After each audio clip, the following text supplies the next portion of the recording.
Okay, 91.7 WLFR Pomona, Strange Ways Radio. Matt Umbersaw here, and welcoming Johnathan Pushkar back to the show. Hey, thank How you for are having you? me. My pleasure, my pleasure. Um, it hasn't been that long, although it's been a little over a year, I'm sure, last time I talked to you. Last time, simple phone call. This time, wonders of technology. We are recording things over the internet now. That's right. It's beautiful, isn't it? Yes. I had to you know, had to improvise over the last year since I can't have guests in the studio and anymore. And it took me almost a year to figure out, hey, okay, I can use Zoom. Hey, why not? Hey, we got it all figured out and we're here now. This is going to be great. Exactly. Thank you so much for having me on. My pleasure. My pleasure. Last time I was talking to you, we were pushing a single you were doing, very Beatlesque. Now I've got your new compositions right here, even though it's a little bit early for the public, but I just listened to it yesterday. In fact, very good stuff. The album's called Compositions. Okay, yeah, I think it's a little bit of a departure from the previous music that I heard from you. You still have the Beatle influence, I can tell. Of course, you do the Paul McCartney cover on there. But overall, it seemed a little more Americana. Kind of focused a bit, isn't it? What would you say about it? Well, I appreciate you picking up some of the complexities and the differences between this album and the last.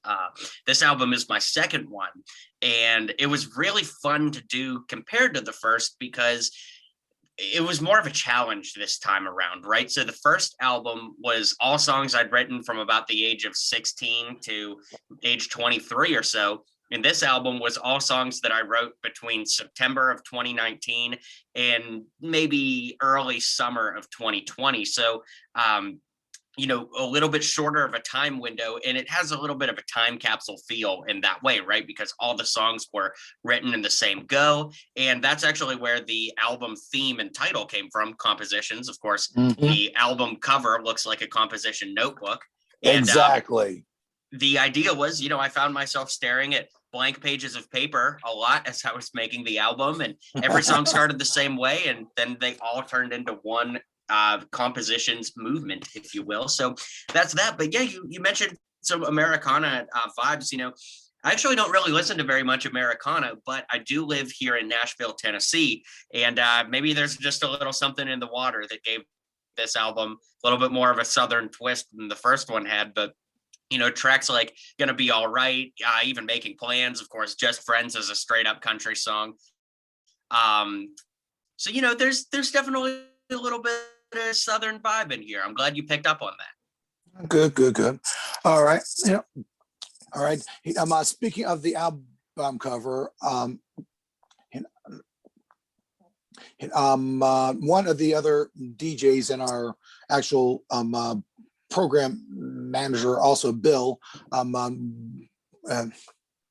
saw your CD yesterday, and someone wanted me to say that he liked the cover.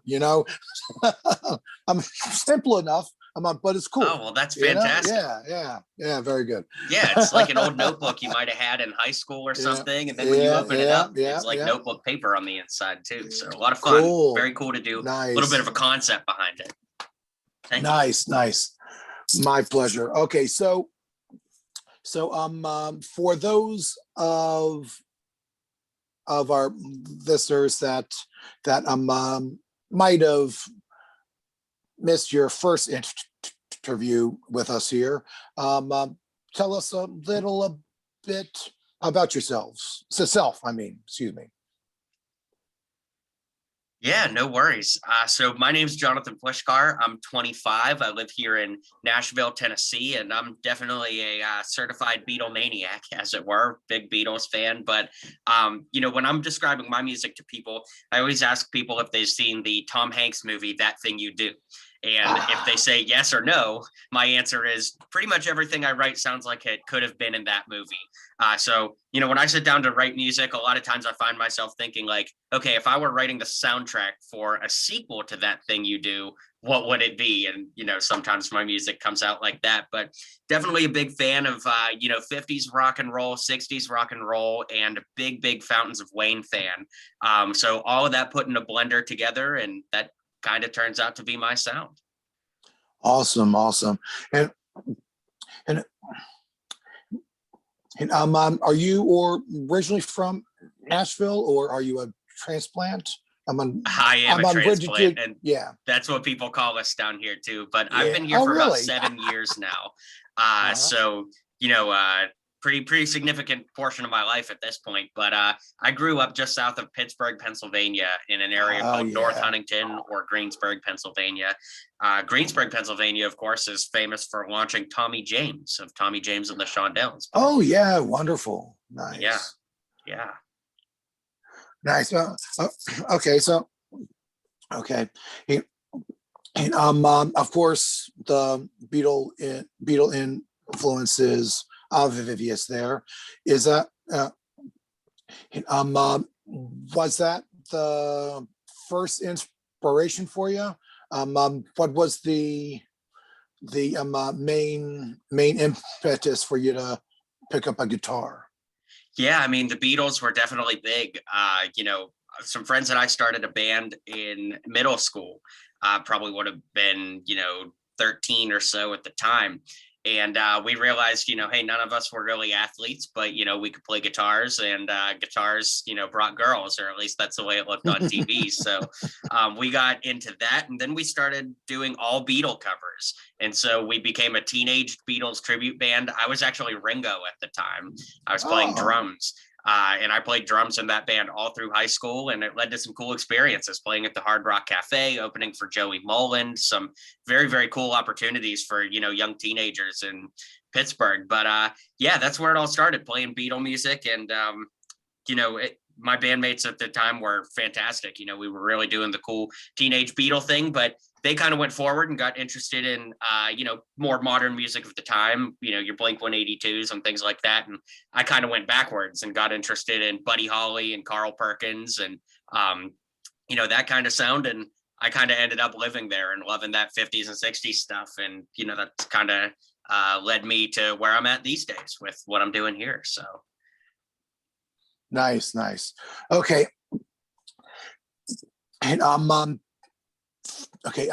2020, of course, has been a really rough year. 2021 is beginning to get a little better. How have you been coping with the past quarantine and all? Sure. Yeah. I mean, 2020 was definitely a tough year. And, I was reluctant to even do this album last year. Of course, it was recorded in 2020 and is coming out, very soon here. But, I was reluctant to do this album in 2020. I almost wanted to wait until this, pandemic madness was over, because my biggest fear was looking back at this album and seeing it as the pandemic album. And I didn't want 5, 10, 15 years from now to listen to these songs and get sent back to, just the kind of despair that we were all in throughout, the lockdowns. And so I went ahead and did it anyway, because I figured it was a great time to be productive. My producer was around. His name's Wyatt Funderburk, really a teenage hero of mine who's now one of my close friends. But he was around, and he lives about 10 minutes from me. So the timing was right. We went ahead and did it. And now when I look at it, now that the pandemic is, waning and, hopefully going to be behind us sooner than later, I'm actually very proud of it. It takes me back to that time that I had to work through a lot of personal things myself. And, instead of this being kind of like a war memento, if you will, now it's kind of a badge of honor that I got to make it and powered through and got it done. And I'm very proud of it in a way that stands unique from the first album. Anytime you get to put anything out for the first time, be it music, a book, art, whatever it is, the first time's always an honor. But the second one, there's a lot of pressure to, live up to and or exceed the first one. And, people are really enjoying this one. I'm always interested to hear which songs people resonate with. Specifically, and it's great. I've gotten people saying that they like all kinds of different stuff from this one, so I'm very, very grateful, and just kind of wearing it as a badge of honor of surviving last year for sure. Nice. Okay, hey, tell us a bit about the song. Okay, again, songwriting itself. I know. Okay, at least age-wise, it is different for you, but how did the songwriting here about? Are you lyrics first, melody first? What? Yeah, so that's a great question. I tend to do both at the same time, lyrics and melody. And I find it pretty rare that if I like start writing a song and then I get up and walk away from it, I very rarely finish it later. I've got to get past the 50-yard line of a song, maybe leave some blank verses to finish later. But, if I just write like a chorus or just a verse, I very rarely ever come back and finish it. So a lot of these were written in, one sitting and things like that. And there's 2 songs on here I co-wrote with my live band guitar player. His name's Steve Rempus, very good friend of mine. And, Does What She Does is one of those. And he came to me and said, hey, I think we need a Beach Boys style song for the live set. Let's write one. And so we did. And, it's got that does what she does, she does, she does, very Brian Wilson-esque there. Right. And then I Can't Get You Out of My Mind is a song that I sent to him and said, hey, this is a song I can't get out of my mind, if you will, and we should finish it. And I love the way that one turned out. It feels like a summer night at the local fair, the carnival that travels through town. That's the feeling I get from that song. So nice. Okay. Hey, have you been in the past year? Have you been able to play much at all? I know a lot of artists do virtual shows to make up for not playing live. Yeah, I did some virtual shows back in like March or April or so, but it would feel so weird to me to do. All right, thank you, to an empty room of just me, so even though you could see the likes and comments coming through online, it wasn't the same to me. And so I pretty much got to the point where I would rather not do it at all than do the virtual thing. I know a lot of artists had a lot of success with it and did the tips thing and whatnot, but for me, it didn't satisfy what's in here. It deep in the soul of, why I make music. I do it to connect with people and to, it's a very personal thing for me. And, playing to a computer screen just wasn't it for me. And, maybe I'm in the wrong for that, but it's just me being genuine, But that being said, living here in Nashville, for better or worse, we've been pretty aggressive toward reopening and getting back to normal. So, there are definitely shows. I've gone to see some friends' bands and, gotten to play writers around here and there every now and again. So, it's definitely a great place to live. I've said many times that of everywhere I could have been during the pandemic, Nashville is definitely a great place to be. I really enjoyed it. And, enjoyed it as much as you could for being locked down. But, the fact that things are open and, can go do things and have been able to for quite some time has definitely been a very big blessing for sure. That's good. Okay. You personally, more of, what was your first concert, that you went to? For sure. So I kind of have 2 first concerts. It depends if the first one counts. Some people don't think it counts. you know. So my first concert, I would have been probably 10, something like that, 9 or 10. And it was seeing Drake Bell, who's a, Ah, teenage actor from yeah. Nickelodeon and all of that. But he has some fantastic music. The theme song from Drake and Josh was great. He wrote the theme song to iCarly.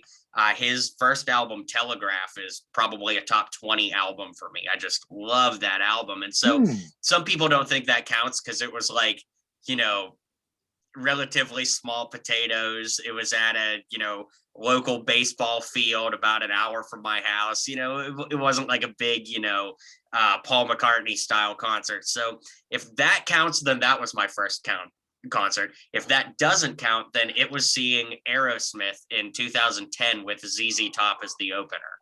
Oh, that's a good one. That Yeah, not too opener, bad. really? Okay. All right then. And opener or like a double bill one, No, because I it was can't an opening see. act thing for sure. Yeah, Really? yeah. ZZ Top as an opener, really? Yes, That's very saying cool. And now something. that I say it out That's loud, it might have yeah. been 2008, but Uh-huh. whatever. It doesn't really matter. But it was a lot of fun. It was Oh fantastic. yeah, great bands. I have seen them both. They Oh put on a yeah, great show still nowadays too. oh yeah. I've seen them Fantastic. both several times since, and they seem to just get better with age for sure. Okay, yeah. All right. When you can play live, okay. Hey, what kind of okay? Hey, okay. Hey, do you take okay? Take any influences from okay? From any artist like that in your stage show, or is it straight music? Any flair?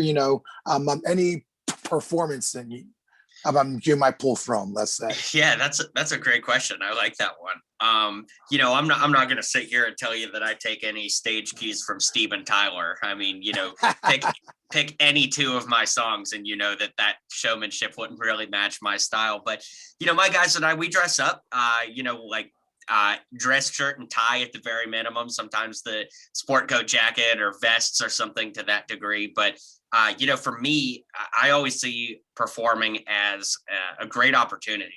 It's something, especially after 2020, I hope people don't take for granted, the privilege it is to perform. And, here in Nashville, there's so many stages, and for every stage, there's 10 people that want to be on it. So anytime you get the spotlight and you get to, be behind the microphone and perform, I take that as a big honor. And to that point, I look at it as a huge opportunity. And so I just really don't like going up in like a t-shirt and jeans, I'll wear a dress shirt and jeans, or like a vest and a dress shirt and jeans or something to that degree. But, I don't want to make it look like I just came from a run in the park and picked up my guitar and played. I, want to present well. So, yeah, that's a great question. Nobody's ever asked me that before.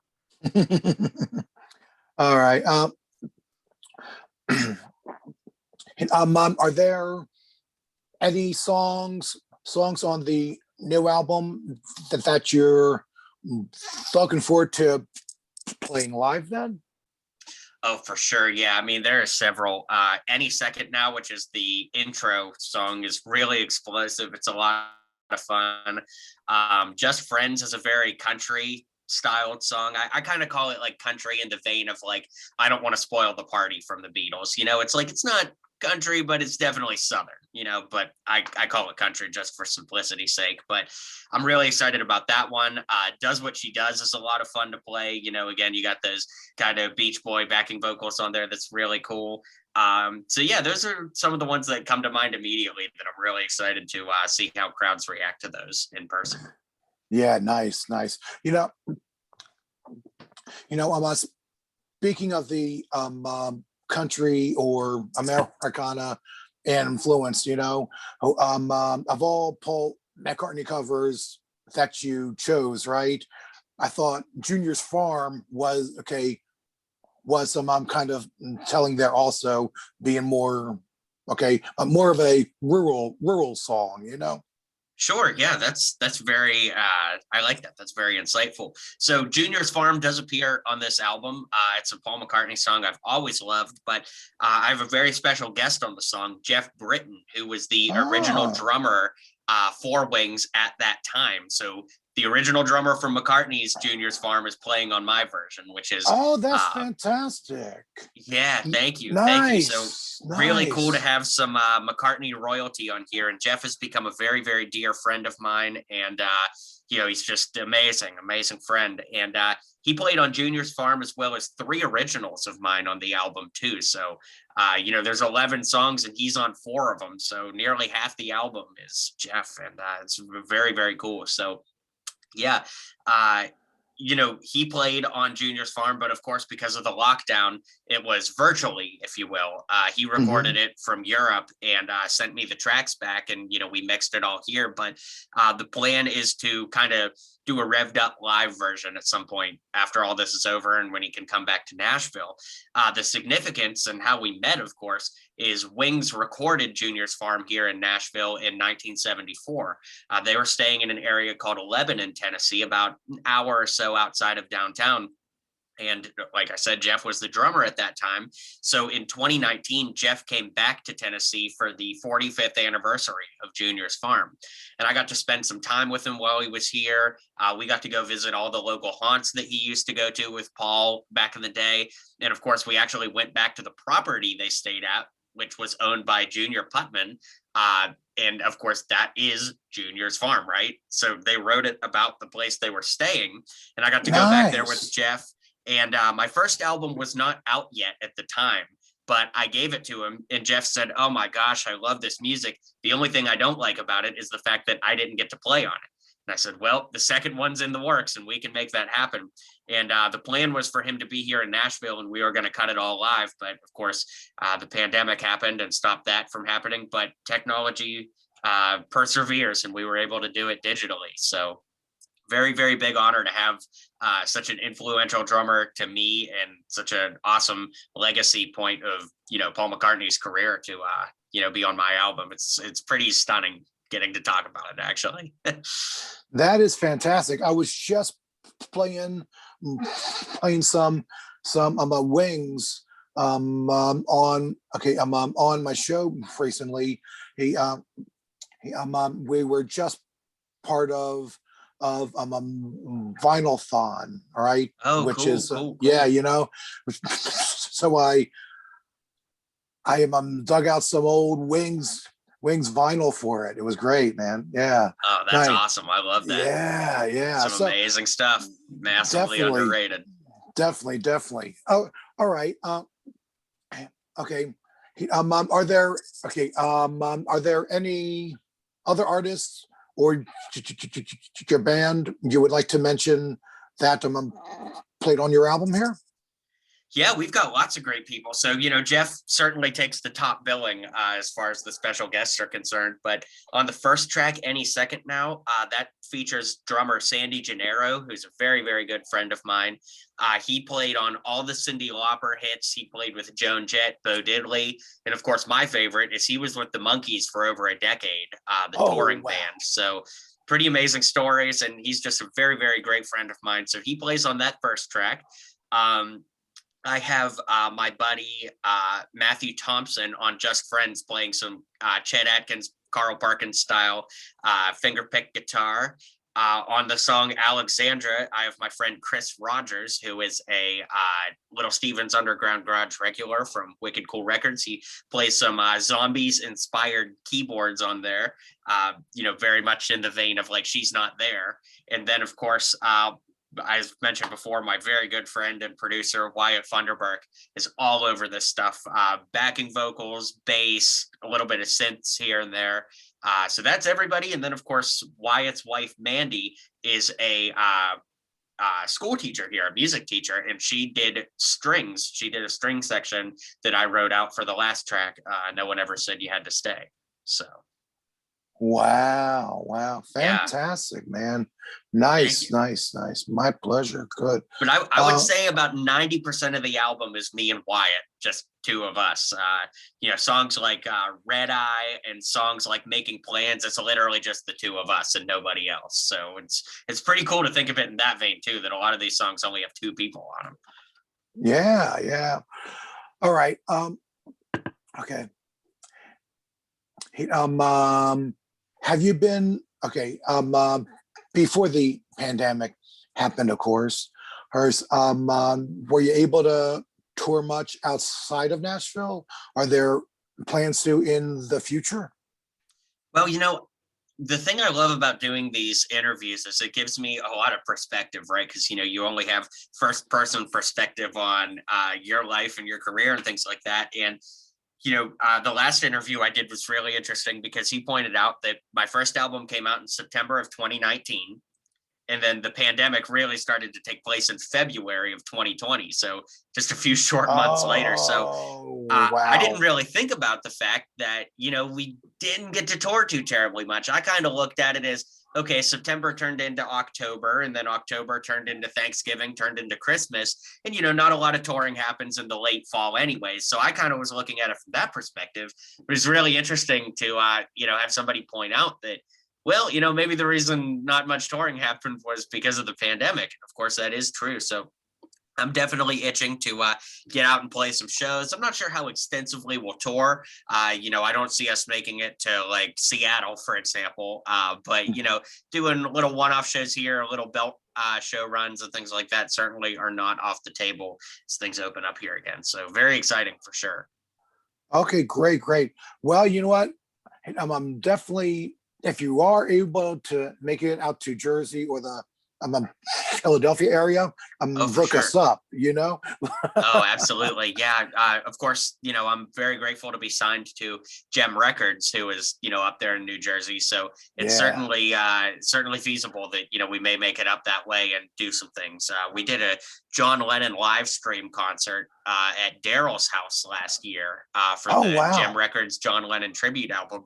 And that show, of course, wasn't open to the public because of, COVID protocols and whatnot. But wouldn't surprise me if something else like that doesn't happen in the future. Wink, wink, nudge, nudge. So, you never know. We're having fun, and Gem is definitely very forward thinking and, getting us together and getting us out there. So never know what could happen for sure. Okay, I am looking forward to the possibilities, at least. Very good. You and I both, my friend. All right. I can't remember if I asked you this the first time we talked, but I'm going to ask anyway then. Question that I like to ask a lot of my guests. What would be your dream gig, the kind of show or venue or both that would be like on your bucket list? Well, this one's a little bittersweet to answer because it almost happened. That would, of course, be the Cavern Club in Liverpool. Wow. So amazing to play there, and everything was lined up. My band and our flights were booked, our hotel was booked to play at IPO, International Pop Overthrow, Liverpool. We were booked one night at the Cavern Club and then another night across the street at the Cavern Pub. We had some radio stuff lined up, BBC stuff. We had some recording dates over there. We were going to record with somebody very special. I can't say who because it could very well still happen, if we ever get over there after the pandemic and things like that. And I don't want to spoil the surprise, but everything was lined up. And then, of course, 2020 happened and that got ripped out from under us. So that definitely made the pandemic very difficult for me because, it was sometime in, the first week or so of May that it should have been happening. And, I was thinking that I coulda, shoulda, woulda been standing on the Cavern stage right now, but instead of laying in bed and haven't done anything all day. So that was a pretty depressing day, but what's the saying, no, it's okay.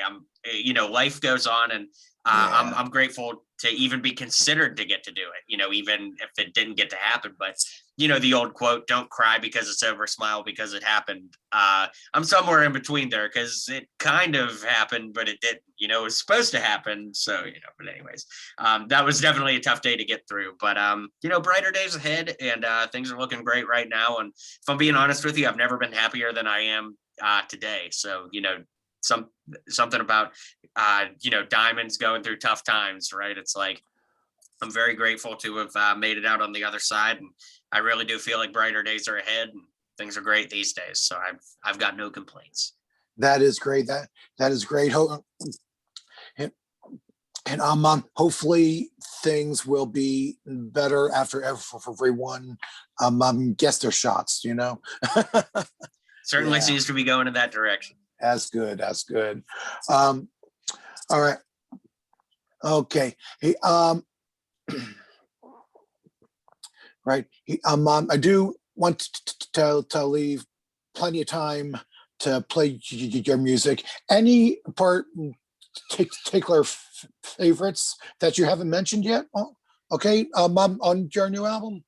Yeah, so I think my favorite song on the album is Can't Get You Out of My Mind. I think it's a perfect bridge between what a lot of people would have liked about the first album and a lot of the new, matured vibes, if you will, of this album. So I really like that. Does What She Does is a lot of fun. I challenge you to listen to it and not tap your toes at some point. Mhm. I love Does What She Does. Alexandra's a lot of fun. And I like Just Friends a lot too. So those are probably my four. Those are my four faves. Very good. Very good. How can people find you online? Yeah, you can find me at my website, jonathanpushkar.com, JOHNATHAN. P as in Paul, USHKAR. Kind of a long name, but hard to forget, I'd imagine.